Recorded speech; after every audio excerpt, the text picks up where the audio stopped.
Bonjour et bienvenue dans votre émission Vivre comme tout le monde ou presque. Nous sommes aujourd'hui à Lens et je vous propose d'aller tout de suite à la rencontre de notre premier invité. T'es prêt Arthur? On y va? C'est parti!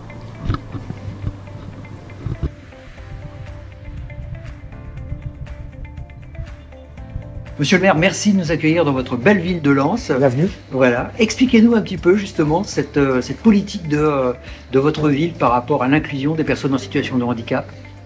C'est une politique qui se développe sur plusieurs axes. Vous avez pu voir quelques sujets et vous le voyez ici au cœur de l'hôtel de ville. C'est aussi une approche que l'on veut avec l'ensemble des citoyens. Donc ça nous permet aussi de pouvoir regarder quelles sont leurs préoccupations et tenter d'y répondre dans leur quotidien avec l'accueil et l'ensemble des services. Et puis aussi une politique qui est adaptée dans nos propres services avec un accompagnement vers nos agents qui sont aussi en situation de handicap dans leur quotidien pour pouvoir aussi avoir des postes de travail qui soient vraiment adaptés et qui permettent aussi un épanouissement professionnel de leur côté. Alors justement, dans quelques instants, nous allons aller à la rencontre d'une de vos salariés qui est en situation de handicap. Et puis, il n'y a pas Lens sans le foot. Ouais. Le RC Lens, et le RC Lens a également une de ses antennes tournée vers l'inclusion avec ce Cécifoot. Oui, on a inauguré le terrain l'année dernière.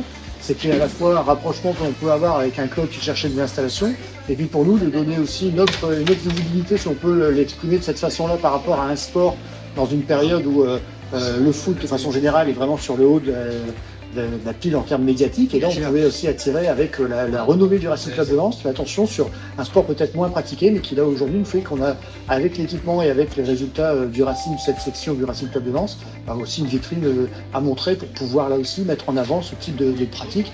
L'année des Jeux Olympiques et Paralympiques, c'est aussi un beau clin d'œil que l'on peut faire à ce sujet. Très bien, écoutez monsieur le maire, je vous remercie et on va aller tout de suite nous à la rencontre de votre salarié qui est en situation de handicap et qui nous attend dans son bureau. Merci bien. Merci beaucoup. Merci.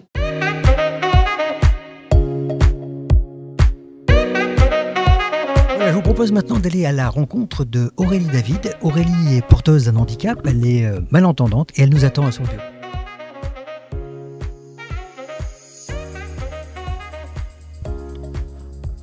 Bonjour. Bonjour. Merci de nous accueillir. Alors ici, c'est votre bureau. Voilà. Donc vous êtes employé ici à la mairie de Lens. Oui. Expliquez-nous un petit peu justement ce que vous y faites et la nature de votre handicap alors.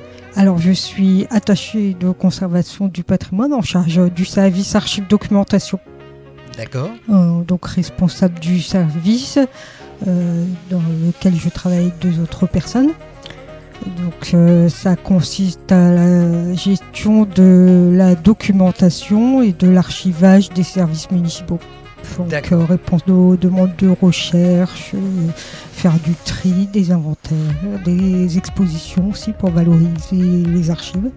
Alors par rapport à votre situation de handicap, vous avez un poste qui vous a été aménagé. Alors il y a eu surtout l'installation d'un téléphone. Un téléphone qui fonctionne en Bluetooth. Donc ça me permet, quand j'ai une conversation avec ce petit appareil que j'allume dès que mon téléphone sonne ou que j'ai besoin de téléphoner, d'avoir la conversation directement dans mes processeurs d'implant. Ça vous change la vie du coup? Ah oui, c'est beaucoup plus facile de téléphoner, j'ai moins d'appréhension en fait. Aurélie, merci. Je vous en prie. Et bon courage, à bientôt. Merci. Voilà, et nous continuons notre visite ici à Lens et nous dirigeons sur la bibliothèque. Rachid, merci de nous accueillir ici à la médiathèque. Donc, expliquez-nous un petit peu votre activité, elle consiste en quoi? Bien, écoutez, mon activité elle est assez large. Ça se donne par pas mal de petites choses. La première, c'est que je m'occupe de la microfolie. La microfolie, c'est un espace culturel varié qui gravite autour d'éléments numériques. Et parmi cette microfolie, le plus important, c'est le musée numérique.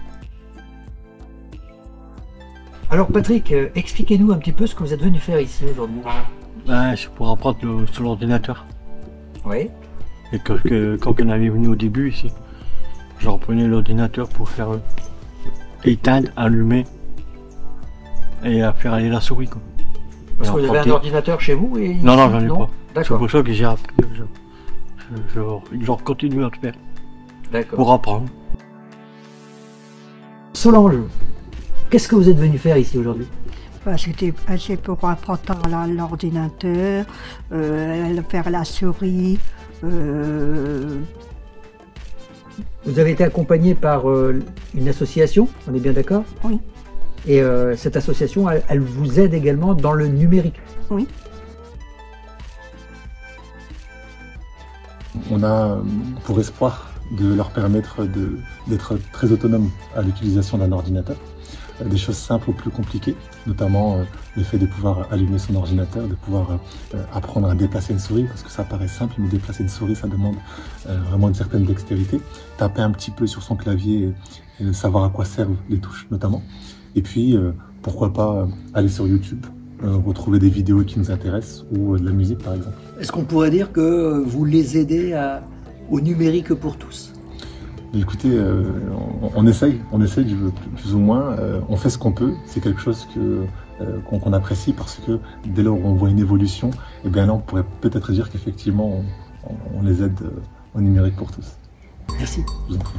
Voilà, notre visite de Lens continue. Je vous propose maintenant d'aller directement au CCAS. Madame Roussel, vous êtes le responsable de votre association. Expliquez-nous un petit peu ce qu'est cette association. L'association Sourds Média est une association relevant de la loi 1901, donc à but non lucratif, et nous œuvrons auprès des personnes ayant un handicap auditif, que ce soit des personnes sourdes, donc nées sourdes, devenues sourdes, malentendantes, qu'elles soient locutrices ou non de la langue des signes. Donc nous œuvrons principalement sur les départements du Nord et du Pas-de-Calais. On a 3 services, le service d'appui à l'emploi, donc dans et vers l'emploi, mais aussi la formation, et le service d'accompagnement à la vie sociale, dont justement notre intervention lors des permanences que la ville de Lens a bien voulu nous octroyer, nous mettre à disposition les bureaux pour pouvoir recevoir les personnes sourdes. Alors aujourd'hui, qu'est-ce qui resterait encore à faire? Alors, il y a encore des beaux projets. On aimerait effectivement pouvoir se développer dans le Pas-de-Calais, puisqu'aujourd'hui, le SAVS existe, mais avec très peu de moyens humains aujourd'hui. Et il y a une très grande demande sur le territoire de la Calme et surtout du Pas-de-Calais. Donc c'est ce qu'on peut souhaiter. On peut souhaiter aussi de développer du soin à domicile. Donc là, on est plus sur le versant sanitaire. Mais enfin voilà, il y a encore des belles choses en perspective pour Sourds Média. Alors, est-ce que justement, à ce jour, Sourds Média est également un outil numérique? Alors, on peut nous joindre par l'adresse mail contact@sourdsmedia.fr ou au numéro de téléphone suivant, c'est-à-dire le 03 20 17 16 10.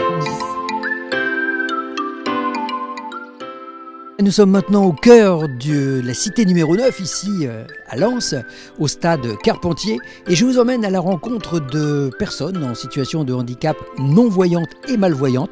Ils sont sportifs et ils jouent au football.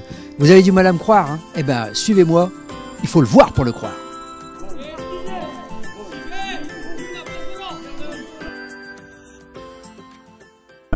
Alors Michael, vous êtes l'entraîneur ici, expliquez-nous un petit peu ce que c'est ces entraînements. Donc c'est des entraînements de cécifoot, hein. Donc le cécifoot qui est du foot, hein, tout simplement, adapté pour les personnes en situation de handicap visuel. Donc on a affaire ici, nous, à des personnes qui sont très malvoyantes ou non-voyantes, donc qui jouent dans la catégorie des non-voyants, ce qu'on appelle nous la catégorie B1. Donc ils s'exercent, hein, comme on peut s'exercer au foot avec le ballon. Voilà, comment ça fonctionne? Comment ils se repèrent? Alors ils se repèrent grâce à quelques adaptations, notamment par rapport au ballon qui fait du bruit. Donc ça permet de savoir où se trouve le ballon sur le terrain. Et ensuite on a adapté le terrain avec notamment des barrières sur les côtés pour qu'ils puissent sentir et toucher les barrières et savoir quand ils touchent la barrière, c'est qu'ils sont sur la ligne de touche. Donc ça leur permet de se repérer sur le terrain. Et ensuite on a des guides également sur le terrain, notamment le gardien de but qui lui est voyant. On a un guide offensif derrière le but adverse qui lui va permettre aux attaquants de repérer et savoir où se trouve le but à attaquer. Et on a l'entraîneur qui se trouve lui sur le côté, derrière la barrière, et qui lui va donner ses consignes, et en tout cas va indiquer aux joueurs dans l'axe du terrain, dans le milieu du terrain. Vous avez parmi vos joueurs des gens qui vont participer en équipe de France? Alors on croise les doigts, on a notre gardien Lucas qui est ici présent aujourd'hui, qui est susceptible de faire partie du groupe pour aller aux Jeux paralympiques.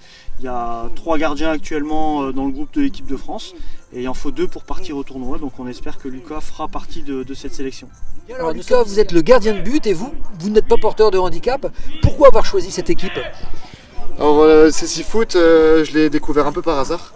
C'est-à-dire que j'ai fait la connaissance d'Anthony Puot, qui est coach de l'équipe de France de goalball, une autre discipline anti-sport. Donc c'était très curieux quand on m'a dit c'est une équipe de non-voyants, ton poste ce serait gardien.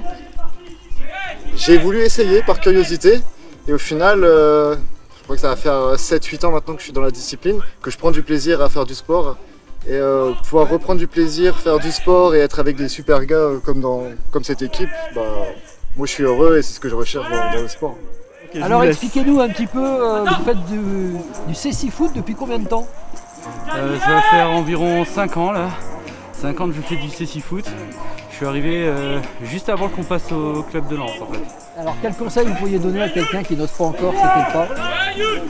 Qui ne tente rien, ne sait pas en fait. Il faut vraiment essayer. Et au final, même moi qui pensais ne pas du tout aimer le sport un jour, au final, j'adore ça. Donc il faut vraiment se lancer et puis essayer. Merci beaucoup et on vous laisse aller vous entraîner. Merci.